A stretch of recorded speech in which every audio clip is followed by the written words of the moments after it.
Polijeganje rasada ozbiljan je problem s kojim se susreću mnogi vrtlari i poljoprivrednici, koji može uzrokovati velike gubitke u ranoj fazi uzgoja biljaka. Mlade biljke, tek iznikle iz sjemena, iznenada počinju venuti, stabljika im se stanjuje, a na kraju propadaju. Šta uzrokuje ovu bolest i kako je možemo spriječiti prirodnim metodama? Uzrokuju je različite gljivične i bakterijske infekcije koje napadaju nježne stabljike i korijenov sistem mladih biljaka.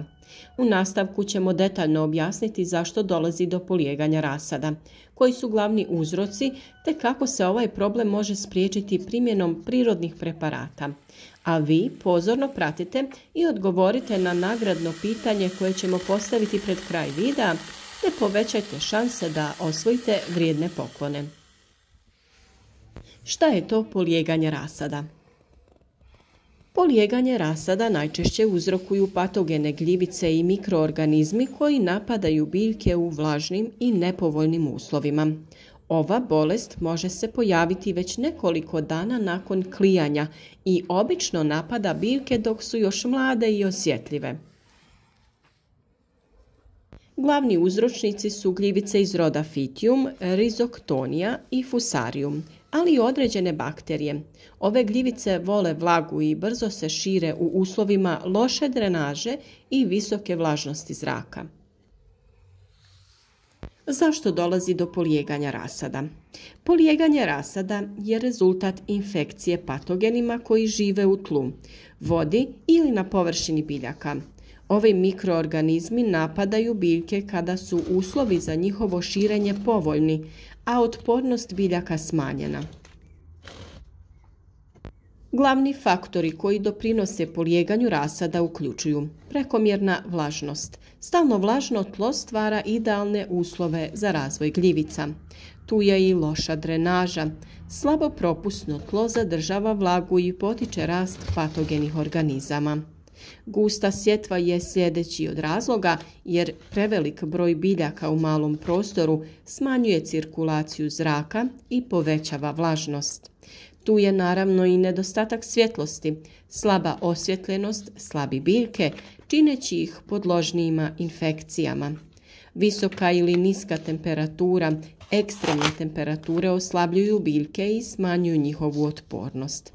Kontaminirano tlo ili sjeme je također jedan od razloga jer prisustvo patogena u tlu ili na sjemenu povećava rizik od razvoja ove bolesti. A kako da prepoznate da se radi baš o polijeganju rasada? Naime, stabljika biljke postaje tanka i tamna na mjestu gdje dodiruje tlo.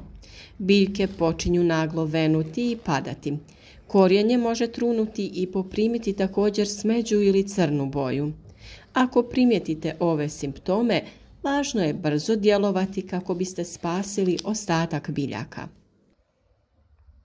Naravno, ključ borbe sa prirodnim preparatima je prevencija, pa ukoliko želite izbjeći hemijske preparate, iako na biljkama nema naznaka ovog oboljenja, možete uključiti tretman prirodnim preparatima kako bi spriječili ovu pojavu, pogotovo ako ste već u prijašnjim sezonama uzgoja imali problem sa istom. Ukoliko se polijeganje rasada već pojavilo, preostale biljke probajte spasiti tako što ćete ih izvaditi iz zaražene zemlje. Pripremite neki od preparata koje ćemo vam u nastavku predložiti. Saperite korijen i presadite biljke u novi supstrat. Redovno ih tretirajte sa nekim od tih preparata kako bi spriječili daljnje širenje ovog oboljenja.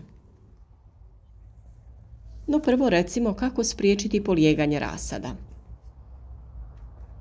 Najbolji način borbe protiv polijeganja, kao što sam rekla, je prevencija. Evo nekoliko ključnih koraka koje možete poduzeti. Prvo je priprema tla. Tlo u kojem sijete sjeme treba biti kvalitetno i sterilno. Možete koristiti kupovni supstrat za sjetvu ili sterilizirati vlastitu mješavinu tla.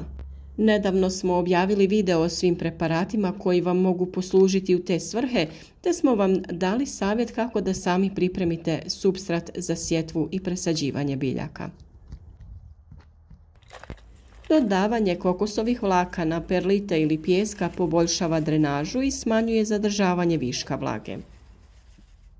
Drugo je pravilno zalijevanje. Najčešća greška je u stvari prekomjerno zalijevanje, što stvara savršene uslove za razvoj gljivica.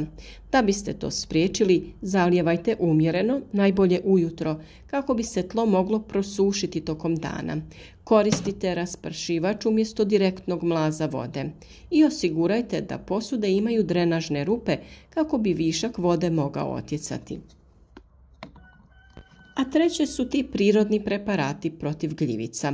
Umjesto hemijskih fungicida možete koristiti prirodne preparate koji pomažu u borbi protiv gljivica. Prvi je kao i uvijek čaj od kamilice. On sadrži prirodne antifungalne spojeve. Pripremite čaj, ostavite da se ohladi i zalijevajte biljke jednom sedmično. Naš drugi favorit je uvijek cimet u prahu. Pospite malo cimeta po tlu jer on ima prirodna antifungalna svojstva i može spriječiti razvoj gljivica. Otopina sode bikarbone može biti vrlo korisna. Pomiješajte kašikicu sode bikarbone sa litrom vode i koristite kao sprej za biljke. Ekstrakt bijelog luka je također djelotvoran. Zgnječite nekoliko čenova bijelog luka, potopite ih u toploj vodi preko noći i tom otopinom zalijevajte vaše biljke. Rastvor hidrogen peroksida, razrijeđeni 3% hidrogen peroksid, može se koristiti za dezinfekciju tla i posuda za sjetvu. A tu su i mlijeko i sirutka. Mlijeko u omjeru 1:10 sa vodom može se koristiti za tretiranje rasada, dok sirutka jača biljke i djeluje antibakterijski. Hranjivo od koprive, kao i uvijek, jača biljke i smanjuje prisustvo patogena u tlu, no sa njom ne smijemo pretjerivati jer sadrži puno dušika koji potiče biljke na razvoj lisne mase.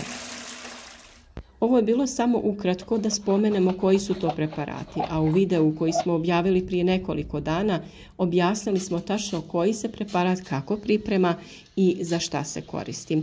Link ću staviti u opisu ovog videa. Četvrti važan korak je održavanje dobre cirkulacije zraka. Ona smanjuje vlagu i sprječava razvoj gljivica. A evo kako to postići. Napravite dovoljno prostora između biljaka kako bi zrak mogao slobodno cirkulirati. Ako uzgajate biljke u zatvorenom, koristite neki mali ventilator kako biste spriječili zadržavanje vlage, a to će također stvarati prirodne uslove i onda će biljke biti otpornije, jače i čvršćih stabljika. Ipak, kada se radi o uzgoju većeg broja biljaka i bojazni od pojave ovog oboljenja, mnogi ne žele riskirati. Ukoliko želite koristiti neki od umjetnih preparata, koristite ih sa oprezom i u pravom omjeru. Previcur Energy je jedan od preparata koji ima najmanje neželjenih posljedica. Osigurava preventivnu i sistemičnu zaštitu od bolesti polijeganja i rane plamenjače.